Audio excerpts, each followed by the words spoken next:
Hello and welcome back to the course of Basic Electrical Engineering.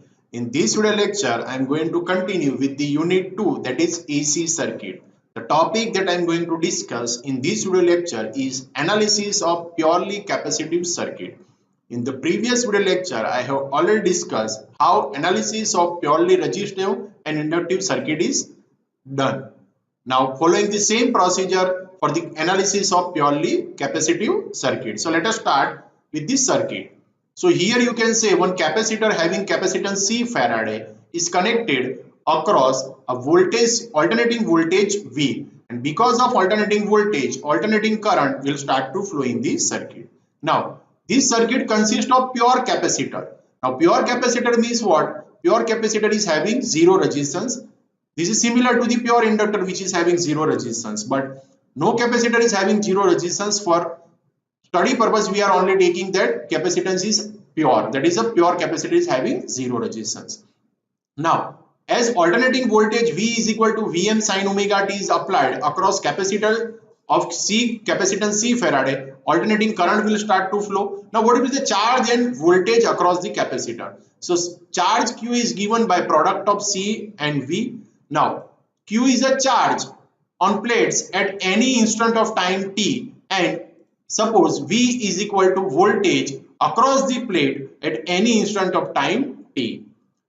So we can write Q is equal to C Vm sin omega t, putting the value of V.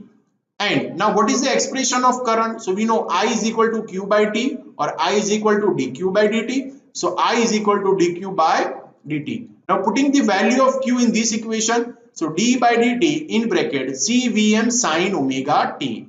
Now CVm is a constant term. So integration, the differentiation of sin omega t with respect to dt is omega cos omega t. So we can write I is equal to CVm omega sin cos omega t. Now we can write this expression as I is equal to Vm divided by 1 upon omega c cos omega t. So Vm divided by 1 upon omega c sin pi by 2 plus omega t. We can write cos theta is equal to sin pi by 2 plus theta. So we have expression of I in terms of cos omega t, and we are getting the final expression I is equal to Vm divided by 1 upon omega c sin pi by 2 plus omega t. Now this is nothing but the maximum value of the current. It is a coefficient of sine. So maximum current is given, suppose it is represented by Im. So Im is equal to Vm divided by 1 upon omega c. So we can write Im is equal to Vm omega c. So putting Vm omega c is equal to Im in this expression, we are getting resulting current, that is I is equal to Im sin pi by 2 plus omega t. Now comparing this expression of resulting current with the applied voltage. Applied voltage is V is equal to Vm sin omega t, and resulting current is I is equal to Im sin pi by 2 plus omega t. Now both the expression contains sin term, but here there is a phase difference between applied voltage and resulting current, and phase difference is pi by 2. But here phase difference is plus pi by 2, that is 90. In the case of purely inductive circuit, phase difference is minus pi by 2. Here phase difference is plus pi by 2. Now what is our conclusion from both these expressions? So we can say for purely capacitive circuit, current leads the applied voltage by pi by 2. In the case of purely inductive circuit, current lags behind the applied voltage by pi by 2, but here current leads the applied voltage by pi by 2. And for purely resistive circuit, voltage and current are in phase. Now drawing the phasor diagram from both this expression, so taking V as a reference, and now current I will be drawn in upward direction because it is leading the applied voltage, and angle between applied voltage and resulting current is pi by 2. So this is how you can draw the phasor diagram from the given expression of voltage and current. Now drawing the waveform of voltage and current simultaneously. Now voltage V is equal to Vm sin omega t is taken as a reference. So it is starting with the origin 0, and one cycle is taken, that is between 0 to 2 pi. Now current is leading in this case. What does it mean? It means current attains maximum value before voltage attains its maximum value, but it attains its maximum value before pi by 2 angle.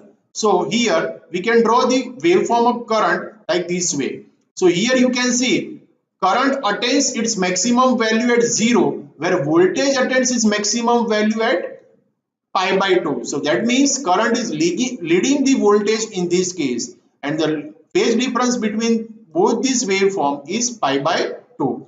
Here you can see current attains its minimum value at minus pi by 2 and voltage attains its minimum value at 0.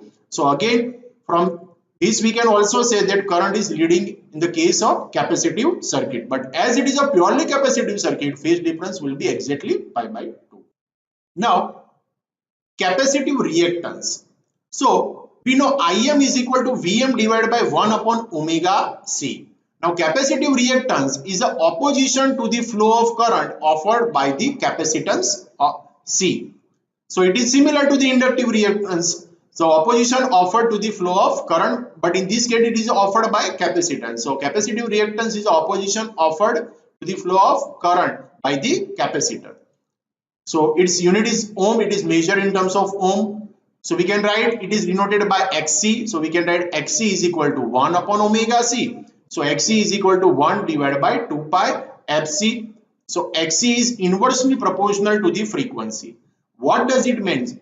Where F is the frequency of the applied voltage. So what does it mean? If the frequency of the applied voltage increases, capacitive reactance decreases. If the frequency decreases, capacitive reactance increases.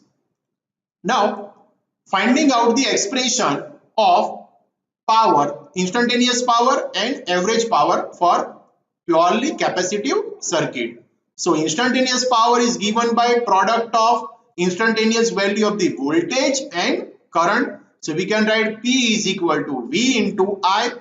V is the instantaneous value of the voltage and I is the instantaneous value of the current. Putting the value of V and I, we have already found the value of I. So P is equal to Vm sine omega t into Im sine omega t plus pi by 2. Now we can write sine omega t plus pi by 2 is equal to cos omega t. So P is equal to Vm Im sine omega t into cos omega t.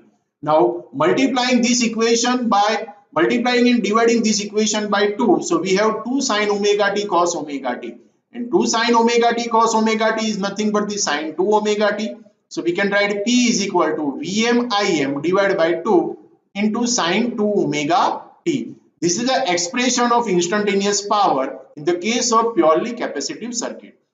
In the case of purely inductive circuit, we are having a negative sign over here. This is the only difference between purely capacitive and purely inductive circuit instantaneous power expression. Now taking omega t is equal to theta, so we can write P is equal to Vm Im divided by 2 sine 2 theta, where Vm Im divided by 2 is nothing but the magnitude of the instantaneous power at any instant, where Vm Im divided by 2 is the magnitude of instantaneous power. Now finding out the expression for average power. So average power as usual is for one cycle is given by P average is equal to 1 divided by 2 pi integration 0 to 2 pi P into d theta, where P is the instantaneous power. Now putting the value of instantaneous power that we have got, so P average is equal to 1 divided by 2 pi integration 0 to 2 pi Vm Im divided by 2 sine 2 theta into d theta. Now Vm Im divided by 2 is a constant term, so taking it outside, so we are having Vm Im divided by 4 pi integration 0 to 2 pi sine 2 theta into d theta. Now integration of sine 2 theta with respect to theta is minus cos 2 theta divided by 2. So P average can be written as P average is equal to Vm Im divided by 4 pi in bracket minus cos 2 theta divided by 2. Limits are from 0 to 2 pi. Now putting the value of limit and taking negative sign outside, we can write P average is equal to minus Vm Im divided by 8 pi in bracket cos 4 pi minus cos 0. Now both these values are equal, so we are getting P average is equal to 0. So hence average power, what is the conclusion? Average power consumed in purely capacitive circuit for complete one cycle is 0.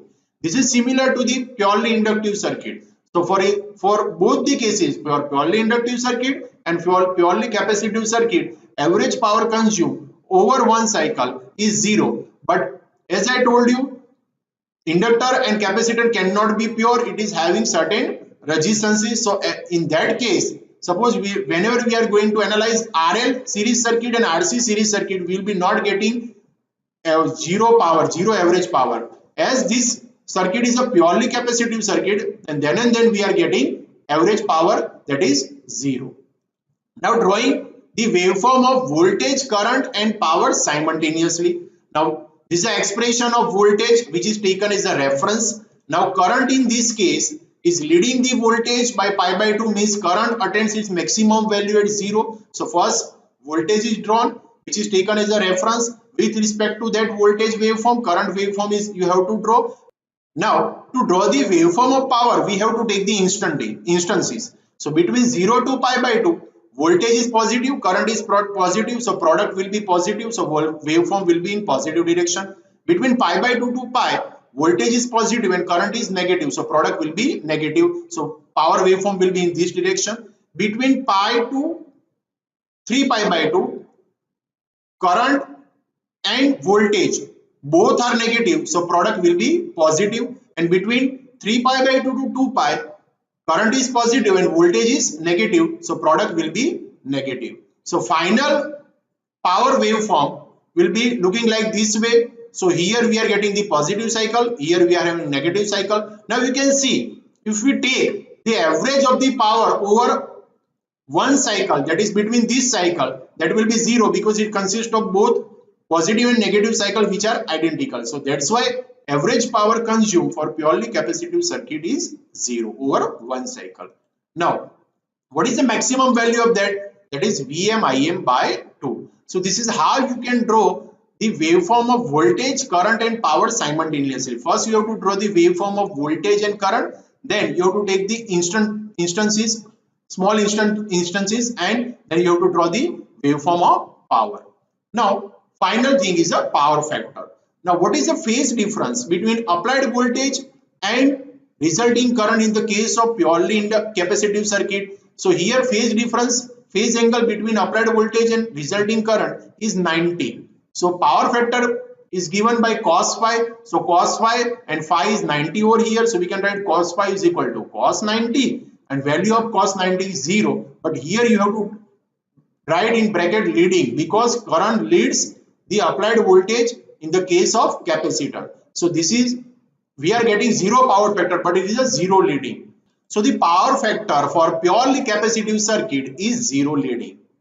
So this is all about the today's video lecture. In this video lecture, I have discussed the analysis of purely capacitive circuit. We derived the expression of voltage and current, derived the expression of instantaneous power and average power, and we draw the waveform of voltage, current and power simultaneously, and finally we found the value of the power factor in the case of purely capacitive circuit. So hope you have enjoyed the video. See you soon in the next video of the AC circuit. Thank you for watching.